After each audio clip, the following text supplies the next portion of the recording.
आज की क्लास में हम पहले ये चेक करेंगे कि कैसे अपनी ड्राइंग यूनिट्स को कन्वर्ट करना है। जैसे कि सपोज हमारे पास कोई कैट प्लान आया, जैसे कि आप देख सकते हो यहाँ पे हमारे पास एक कैट प्लान बना बनाया है पहले से ही ऑलरेडी। ये कैट प्लान कौन सी यूनिट सिस्टम में बना हुआ है, अगर आप देख के बता सको तो? इंचेस एंड फिट में बना हुआ है। इसके लिए हम आर्किटेक्चरल टैब या फिर इंजीनियरिंग टैब का यूज़ कर सकते हैं। जैसे यूनिट कमांड में आप जाते हो तो यहाँ पे आप देखोगे तो आर्किटेक्चरल या फिर इंजीनियरिंग, उन दोनों का में से किसी एक का यूज़ कर सकते हो। ये पर्टिकुलरली आर्किटेक्चरल में बना हुआ है। कैसे पता आर्किटेक्चरल में? क्योंकि यहाँ पे फ्रैक्शनल में वैल्यू दे रखी है। इसी की जगह पे अगर ये इंजीनियरिंग में होता, जैसे मैंने डी एंटर किया, मॉडिफाई पे किया, मैंने यहाँ से आर्किटेक्चर हटा के इंजीनियरिंग कर दिया,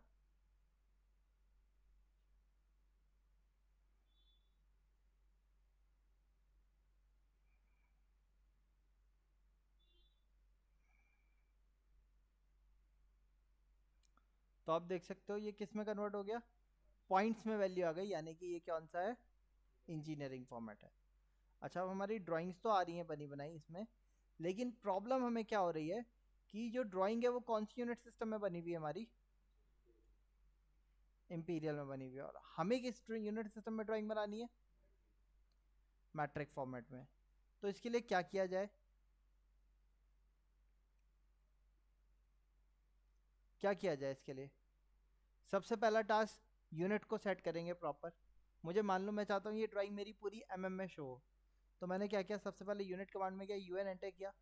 यूएन एंटर करने के बाद यहाँ से आर्किटेक्चर से हटा के किस में कन्वर्ट कर दिया हमने? अच्छा, इसमें भी अलग अलग चीज़ होती हैं। एक एक चीज़ मैं ये चाहता हूँ कि मेरी ड्राइंग तो ऐसी रहे, एज इट इज़ रहे, बस मुझे रिप्रेजेंटेशन के लिए जो वैल्यूज़ हैं ये इंचेस के साथ साथ में या मीटर में या सेंटीमीटर में अलग से शो हो जाएं। यानी कि मैं चाहता हूँ कि मेरी एक एडिशनल वैल्यू इसके साथ शो होने लगे। तो ऐसा करने के लिए आप क्या कर सकते हो? आपको सिंपल सा कोई टास्क नहीं करना, बहुत ईजी सी तरीका है। आपको डी एंटर करना है, मॉडिफाई पे जाना है। अभी तक हम प्राइमरी यूनिट्स में जाते थे, यहीं जाते थे। अब इसके बाद आपको क्या करना होगा, एक मिनट रुकिएगा। इसके बाद आपको जाना है यहाँ पे, क्या है पढ़िए? Alternate unit. Display alternate unit को ऑन करना है सबसे पहला काम। अब ये कौन सी यूनिट में डिस्प्ले करना है आपको, वो आपको पहले डिसाइड करना होगा। इंचेस एंड फिट में तो पहले से शो हो ही रहा है, मैं चाहता हूँ में शो हो। तो के लिए तो यूनिट फॉर्मेट क्या लेना पड़ेगा हमें? डेसिमल लगा हुआ है। प्रिसीजन के लिए जीरो या होल नंबर ही आप लेके चलो, वो आपकी चॉइस है। यहाँ पे ये वैल्यू है जिसको आपको प्रॉपर करना होगा। ये क्या है? Multiply for all units. ठीक है। अब इसके लिए पहले आपको ये सोचना होगा कि आपकी जो ड्राइंग बनी हुई थी वो कौन सी यूनिट सिस्टम में बनी हुई थी? इंचेस एंड फिट में, है ना? आर्किटेक्चर टैब में या इंजीनियरिंग टैब में बनी हुई थी, उसमें बाय डिफॉल्ट कौन सी वैल्यू लेता है? इंचेस लेता है या फीट लेता है? बाय डिफॉल्ट इंचेस लेता है। ठीक। अब हम किस में रिप्रेजेंट करना चाह रहे हैं उसको? में। तो पहले ये बताओ कि एक इंच में कितने होते हैं? एग्जैक्ट कितने होते हैं? 25.4। अगर मैं चाहता हूँ कि एग्जैक्ट वैल्यू आए तो उसके लिए यहाँ से मल्टीप्लिकेशन फॉर ऑल फैक्टर को आपको क्या देना होगा? 25.4। क्या तरीका है? सिंपल से ये चीज़ सोचना है कि ड्राइंग किस में बनी हुई थी और अब किस में हम रिप्रेजेंट करना चाह रहे हैं, उतने ही टाइम वो देना होगा। जैसे कि फॉर एग्जांपल अगर मेरी ड्राइंग सेंटीमीटर में बनी हुई है, मैं चाहता हूँ वैल्यू मेरी में रिप्रेजेंट हो, तो एक सेंटीमीटर में कितने होते हैं? तो इस पे ये मल्टीप्लिकेशन फैक्टर कितना होगा उसके लिए? 10 होगा। अगर मीटर में बनी हुई है और मैं चाहता हूँ सेंटीमीटर में शो हो, तो मल्टीप्लिकेशन फैक्टर कितना होगा इसके लिए? 100, क्योंकि एक मीटर में 100 सेंटीमीटर होते हैं। और उसी की जगह अगर करना हो, 1000 हो जाएगा। तो उसी तरीके से एक इंच में कितने होते हैं? तो उतने टाइम स्केल फैक्टर हमने दिया। अच्छा, अब इसके साथ साथ मैं एक चीज़ और कर रहा हूँ, सफिक्स में मैंने इसके साथ ऐड कर दिया क्या? लिख के आ जाए, वरना तो समझ में ही नहीं आ पाएगा। अच्छा, प्लेसमेंट कैसा है? अभी अगर आप देखोगे तो साइड के लॉन्ग रखा हुआ है। मैंने इसको बिलो प्राइमरी यूनिट कर दिया, जीरो सप्रेशन को भी कर दिया ऑन, ओके किया, सेट करंट, क्लोज। अब आप देखो क्या हो रहा है।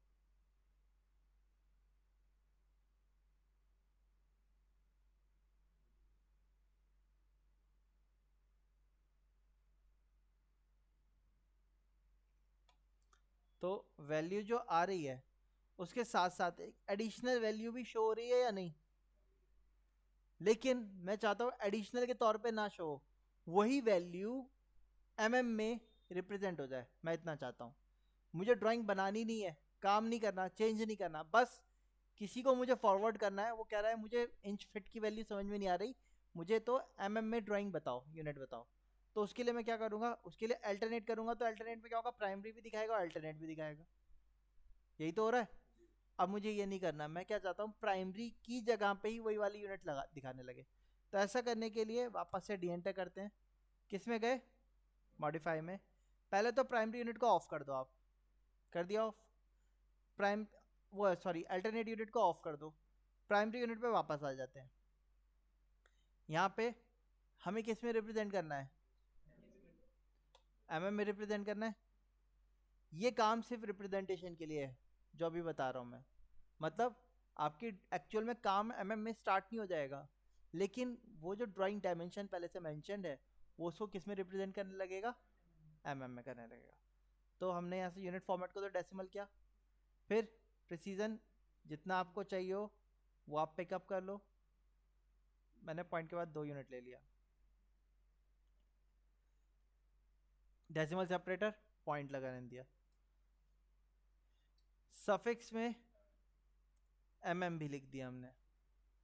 अब इसके बाद जो वैल्यू देनी है वो ये वाली देनी है। ये क्या है, ये ड्राइंग का scale factor, unit primary units का स्केल फैक्टर हो गया। तो ये कितना दें हम, हमारी ड्राइंग किस में बनी हुई थी, इंचेस में थी, और अब किस में रिप्रेजेंट करना चाह रहे हैं, एमएम में। तो 1 इंचेस में कितने एमएम होते हैं, तो उतने ही टाइम स्केल फैक्टर देना पड़ेगा हमें। किया, ओके किया, सेट करंट, क्लोज।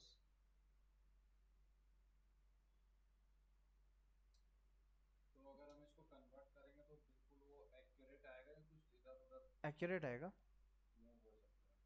नहीं नहीं एक्यूरेट आएगा। अब लेकिन एमएम में पॉइंट में चलते नहीं है। तो इसके लिए आप क्या कर सकते हो, डी एंटर किया, मॉडिफाई पे गए, आप यहाँ पे राउंड ऑफ फैक्टर दे दो 0.5 का, 0.5 mm का राउंड ऑफ दे दिया। ऐसे आप 5 mm का राउंड ऑफ दे सकते हो, 10 mm का राउंड ऑफ दे सकते हो। 0.5 की वैल्यू दिखाने लगा। और मैं और क्या कर सकता हूँ, राउंड ऑफ को 1 कर दिया मैंने। अब चेक करो, और इसकी जगह पे आप राउंड ऑफ क्या कर सकते हो, 5 दे दो, 5 mm का राउंड ऑफ लग गया।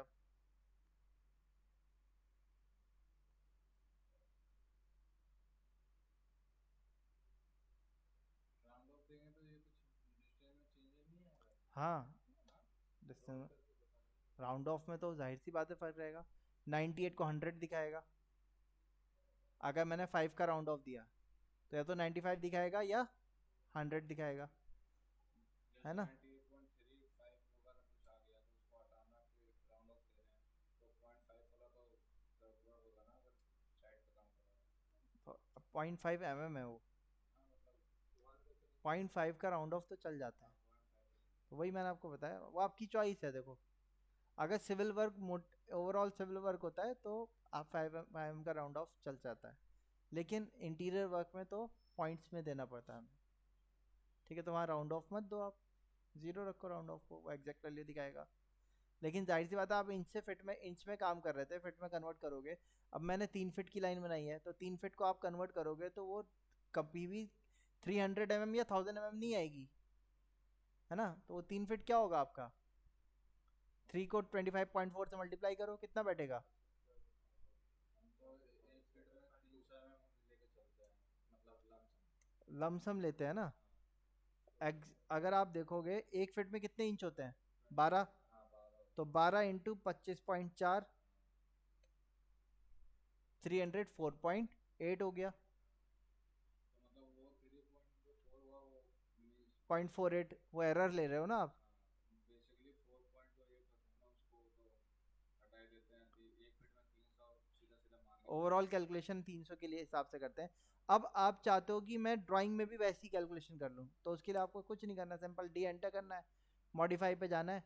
300 के हिसाब से ये 25 रहता है, तो आप स्केल फैक्टर 25 का दो, ओके करो, और मॉडिफाई 25 का करो, राउंड ऑफ 0 कर दो। देखो अब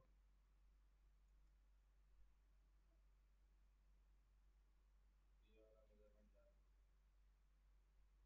आपको जो चाहिए आप उसमें कन्वर्ट कर सकते हो, लेकिन ये तो आप उसके साथ खेल रहे हो ना। एग्जैक्ट तो 25.4 ही बताएगा, है, वो तो है ही exact। ठीक है। ये एग्जैक्ट आप देखोगे तो 228 पॉइंट समथिंग आएगा।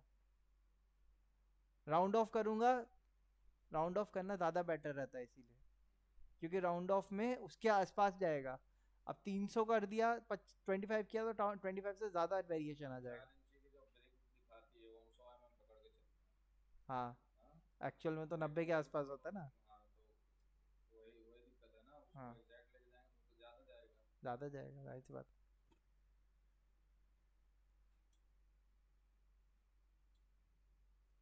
ठीक है। और फिर दूसरी चीज़ क्या है, आप जो ब्रिक लेके चल रहे हो, हर ब्रिक एक ही साइज का नहीं आता। नहीं, वो ब्लॉक में अलग अलग होता है, बिल्कुल हाँ, 100 का 150 का तो होता नहीं है, तो 9 इंची का या फिर 4.5 का हाँ, ब्लॉक में होते हैं साइज अलग अलग। हाँ, ब्लॉक में कर दो।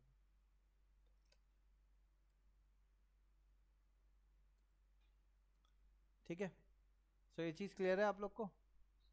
लेकिन अगर मुझे काम ही एमएम में करना है, जैसे कि ये कितनी दिखा रहा है, अब मैंने यहाँ एक लाइन बनाई, दिखा रहा है 225 की कितनी बड़ी लाइन हो रही है, देखो।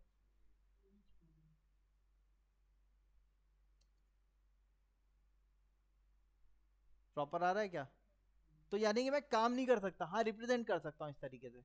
अगर मुझे प्रॉपर काम करना है तो उसका तरीका आप देखते हैं, तो उसके लिए मैं इसको क्लोज कर देता हूँ अभी।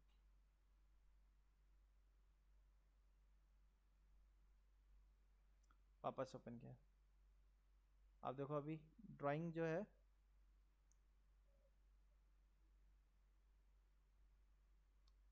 ये आ रही है हमारी ड्राइंग। अब मान लो हमारी कंपनी में काम सारा एमएम में होता है, तो मुझे इसको किस में कन्वर्ट करना होगा, एमएम में।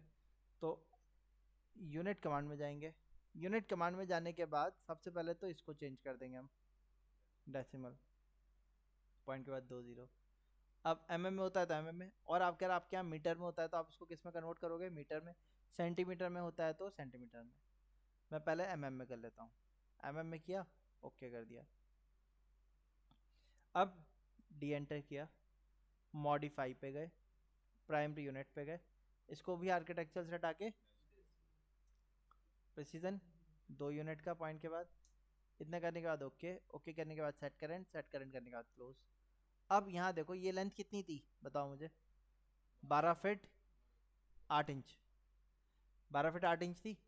तो इसको कितनी लेंथ का होना चाहिए था, 12 फीट 8 इंच को अगर मैं एमएम में आपसे पूछूं कितने एमएम होगा,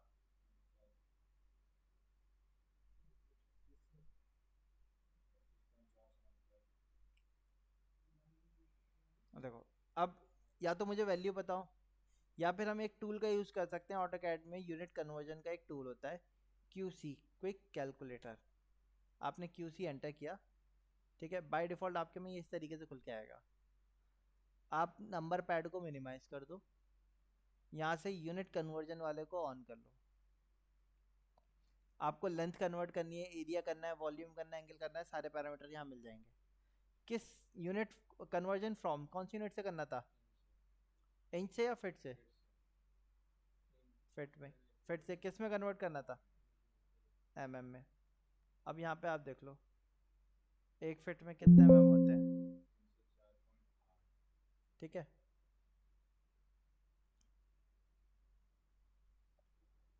अब मैं आपसे कह रहा हूँ भाई मेरी वैल्यू जो है वो आ रही है सपोज 4 फीट 6 इंच की, तो 4 फीट 6 इंच का मतलब क्या हो गया, 4.5 फीट।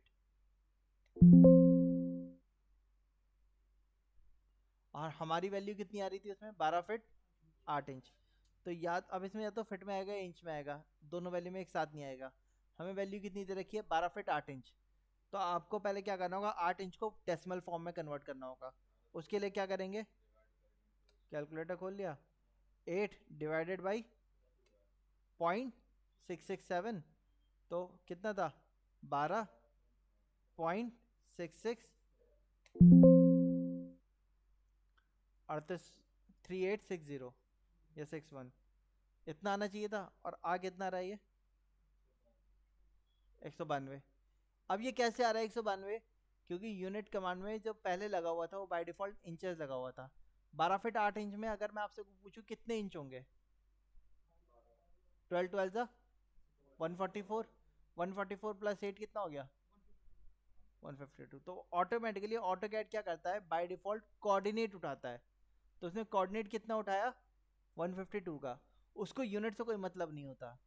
जैसा आप ग्राफ में काम करते थे, आपको बड़ी ड्राइंग बनानी होती थी तो वहाँ क्या लिख देते थे, one big box equal to 1000 metre के।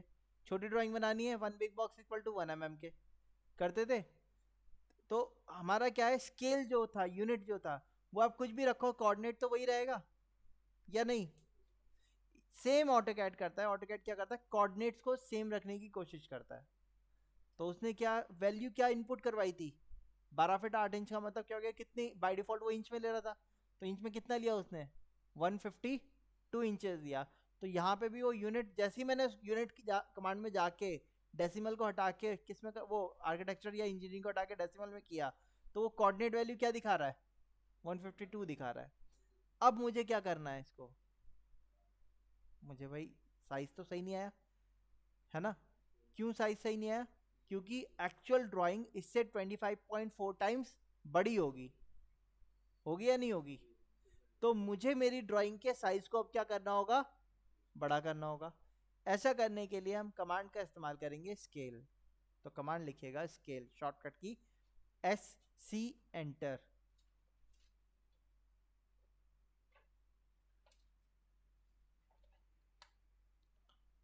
शॉर्टकट लिखिएगा SC एंटर। लिखा SC enter, then select the objects to scale, enter.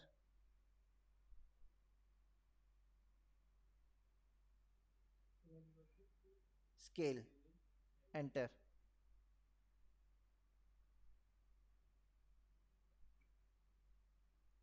लिखा, then specify scale factor, enter.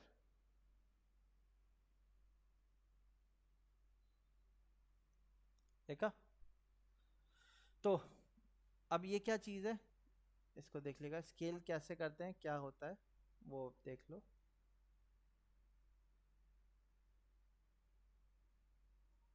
Suppose मैंने यहाँ पे एक सर्कल बनाया 5 रेडियस का, बन गया। मैं आपसे कह रहा हूँ मुझे इस सर्कल को 10 रेडियस में कन्वर्ट करना है। कितने पे कन्वर्ट करना है? 10 रेडियस में। क्या करेंगे, स्ट्रेच कर सकते हैं हम इस पे या नहीं? स्ट्रेच कमांड तो पड़ा है, एस एंटर किया, फिर ऑब्जेक्ट को ग्रीन विंडो से सेलेक्ट करना होता है पूरा। चलो पहले पूरा कर लेते हैं। पूरा कर लिया हमने, एंटर किया। कितने टाइम्स कितना कितना और बढ़ाना है? स्ट्रेच नहीं हुआ? हाँ तो क्या करें, ऐसे एंटर किया, सही है? नहीं, हाफ है या नहीं? ठीक, नहीं हो रहा? क्यों नहीं हो रहा? क्यों नहीं होगा स्ट्रेच? हाँ तो स्ट्रेच जो लगता है वो लगता है कॉर्नर पे, और सर्किल में कहीं कॉर्नर आता है? तो सर्किल को स्ट्रेच कर सकते हैं? सर्किल अगर स्ट्रेच हुआ तो वो पूरा फैलेगा, और पूरे ऑब्जेक्ट के साइज को बढ़ाना है या घटाना है, इसके लिए हम स्ट्रेच नहीं लगाते, इसके लिए हम लगाते हैं स्केल। तो कमांड लिख ली स्केल, ठीक है। स्केल की शॉर्टकट SC एंटर किया। ऑब्जेक्ट को सेलेक्ट किया हमने जिसको स्केल करना है, सेलेक्ट हो गया। ऑब्जेक्ट सेलेक्ट करने के बाद एंटर किया। अब एंटर करने के बाद नीचे पूछ रहा है स्पेसिफाई बेस पॉइंट, मतलब वो पॉइंट जिसके अबाउट स्केल करना हो। तो वो पॉइंट मैंने कौन सा बताया, सेंटर पॉइंट। इसका रेडियस कितना था, मुझे करना कितना है, तो कितने टाइम्स बढ़ाना होगा? 2 टाइम्स। तो 2 लिखा, एंटर कर दिया। चेक कैसे करेंगे अब, DRA रेडियस है ना, अब मैं आपसे कहूँ इसको रेडियस को 30 करना है तो बताइए। SC enter, S C enter. select object, हाँ enter, हाँ। then specify base point 3 enter. हो गया स्केल? हो गया नहीं हुआ? अच्छा जी। अब मैं कहूँ इस रेडियस को, ये जो सर्किल है इसका रेडियस 11.25 कर दो। हाँ। स्केल फैक्टर जो होता है वो मल्टीप्लिकेशन फैक्टर के तौर पे रहता है। ठीक, अब मुझे साइज बढ़ाना नहीं है, मुझे साइज क्या करना है, रिड्यूस करना है। बढ़ाना होता है तो 1 से बड़ा स्केल फैक्टर देते हैं, बट अब बढ़ाना नहीं है, अब क्या करना है, क्या करेंगे, डिवाइड करेंगे, माइनस करेंगे। करेक्ट, मल्टीप्लाई है, मल्टीप्लिकेशन फैक्टर है, माइनस में कोई सेंस नहीं बैठेगा। 1 से छोटा देना है यहाँ, तो 0.5 मतलब हाफ, 0.25 मतलब 1/4। हमें कितना चाहिए, तो कैसे निकालेंगे स्केल फैक्टर? स्केल फैक्टर निकालने का सबसे सिंपल तरीका है, आपको जो साइज चाहिए, ठीक है, जैसे मैं कह रहा हूँ 15 चाहिए मुझे, तो वो लिखा, उसको डिवाइड कर दिया, जो है कितना आ गया स्केल फैक्टर, 2 आया, 1/2 आया। अभी कितना है, 30 है। मैं कह रहा हूँ मुझे 60 चाहिए, तो स्केल फैक्टर कितना होगा, 60 जो चाहिए वो ऊपर, डिवाइडेड बाई जो है वो नीचे, कितना हो गया स्केल फैक्टर, हो गया 2 का या नहीं?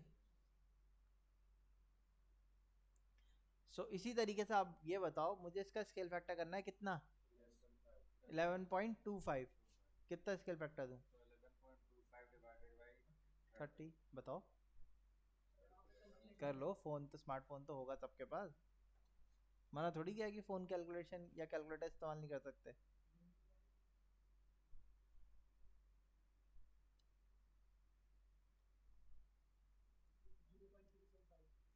एस सी एंटर, ऑब्जेक्ट को सेलेक्ट किया, एंटर, सेंटर पॉइंट दिया, 0.375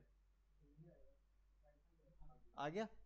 अच्छा, अब मैं आपसे कहूँ कि इस साइज को कन्वर्ट करो 16.133। हाँ, 133।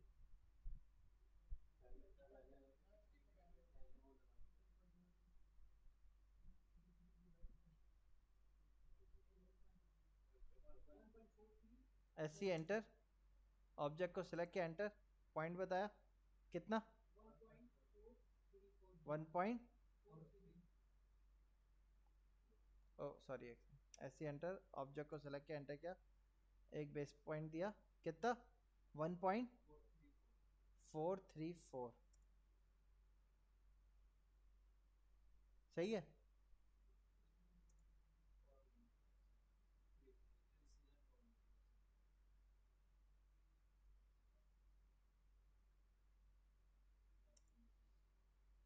और अगर मैं प्रिसीजन और बढ़ा दूं तो सही है, गलत है? हाँ, तो मतलब कर सकते हैं हम इस तरीके से कैलकुलेट करें। अब इस तरीके के काम करने में पहली चीज तो कैलकुलेशन करनी पड़ेगी हमें मैनुअली, और पॉइंट्स में वैल्यू चली जाएगी तो एरर के भी चांसेस रहेंगे। भाई आपने 3 पॉइंट लेने थे, आपने 2 ले लिए, तो भी एरर के चांसेस हैं। ऐसे में हम क्या करते हैं, हम कमांड का यूज करते हैं, स्केल विद रेफरेंस, ठीक है, उसका शॉर्टकट लिखिएगा, S C enter, reference, G, S C enter,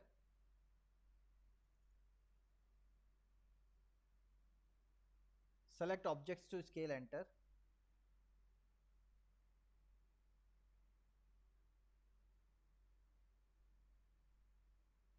लिख लिएगा, स्क्रीन पे देखिए, select object to scale, enter, specify base point,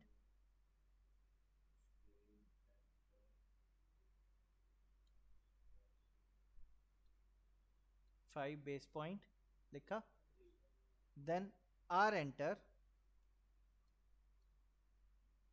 R enter, specify reference length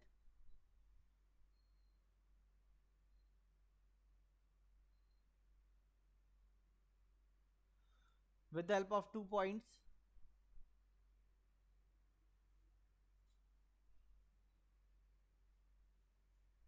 देखा? Then specify new length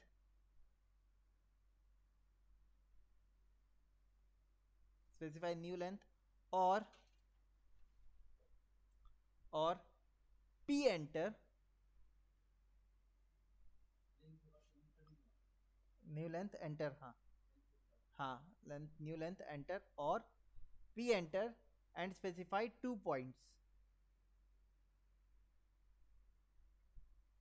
points for reference.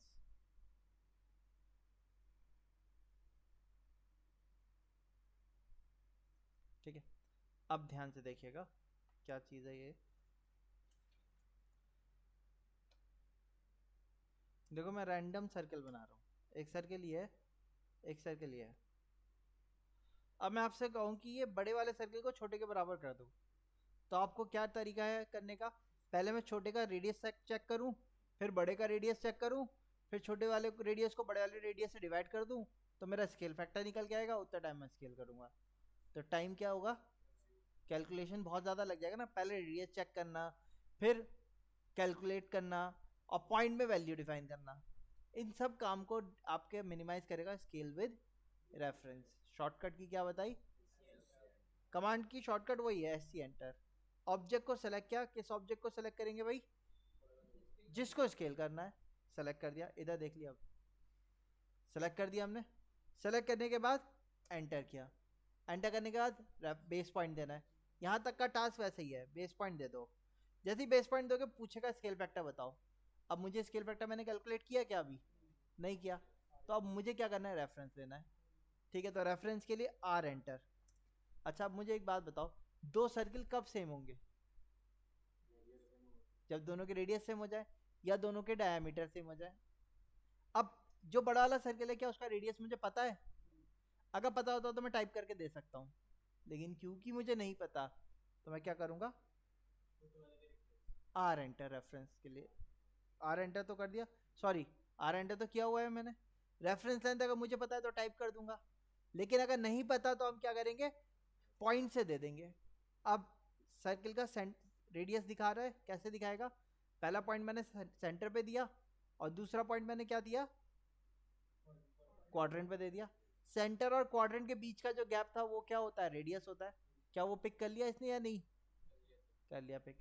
अब इसका रेडियस किसके radius के बराबर करना है? छोटे वाले सर्कल का। क्या उसका रेडियस पता है हमें? अगर पता होता तो टाइप करते एंटर कर देते, हो जाता। जैसे मैं आपसे कहता कि इसका रेडियस 10 कर दो, तो हम 10 लिखते एंटर कर देते।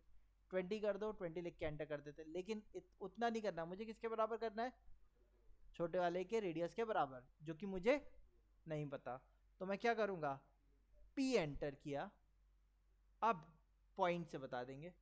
पहला पॉइंट मैंने ऊपर दिया और सेकंड पॉइंट इसके सेंटर पे दे दिया। हो गया बराबर या नहीं? आया समझ में पक्का? अब इसी तरीके से मुझे ये बताओ, मुझे छोटे वाले को बड़ा करना है, बताइए कैसे करेंगे?